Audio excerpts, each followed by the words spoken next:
नमस्कार। आज हम बुक फर्स्ट के ह्यूमन डेवलपमेंट मानव विकास अध्याय के मुख्य बिंदुओं पर कुछ चर्चा करेंगे। सबसे पहले इसमें वृद्धि और विकास में अंतर, ग्रोथ एंड डेवलपमेंट में क्या डिफरेंस है। वृद्धि और विकास दोनों समय के संदर्भ में परिवर्तन को दर्शाते हैं, लेकिन दोनों में अंतर यह है कि वृद्धि मात्रात्मक और मूल्य निरपेक्ष, growth is quantitative and value neutral होती है। अर्थात इसमें परिवर्तन जब बढ़ता है तो वो पॉजिटिव और कम होती है संख्या तो वो नेगेटिव। परिवर्तन हुआ लेकिन वो नकारात्मक धनात्मक दोनों हो सकता है, तो इसे ग्रोथ कहते हैं, वृद्धि कहते हैं। जबकि विकास में गुणात्मक जब परिवर्तन आता है तब उसे विकास कहते हैं। इसमें क्वालिटेटिव चेंज, और ये हमेशा पॉजिटिव होता है। चेंज जो होता है वो पॉजिटिव। एक उदाहरण के द्वारा हम इसे समझ सकते हैं। जैसे जनसंख्या में एक निश्चित काल अवधि में परिवर्तन हुआ, 1 लाख से 2 लाख हुई, किसी शहर की जनसंख्या हो गई, तो ये वृद्धि ग्रोथ को दिखाती है। लेकिन विकास तभी होगा जब बढ़ी हुई जनसंख्या के लिए शिक्षा, स्वास्थ्य, आवास जैसी सुविधाओं में भी वृद्धि होगी, तो वो डेवलपमेंट कही जाएगी।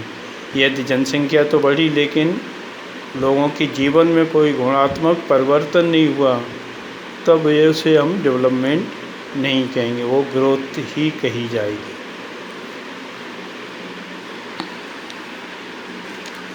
अब डेवलपमेंट 2 तरह के होते हैं।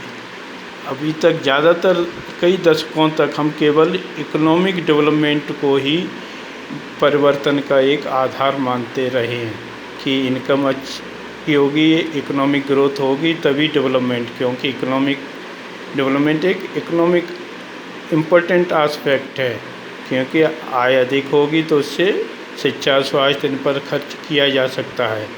लेकिन 1980 के दशक के बाद से इनकम का उपयोग किस पर हो रहा है?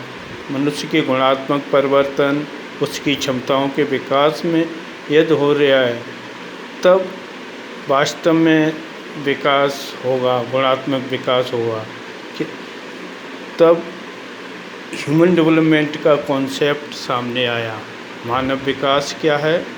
मानव विकास में मनुष्य की क्षमताओं का विकास, उसके पास विकल्प, फ्रीडम, आय का स्तर, स्वास्थ्य का स्तर, ये क्वालिटेटिव जब चेंज आते हैं तब उसे हम मानव विकास।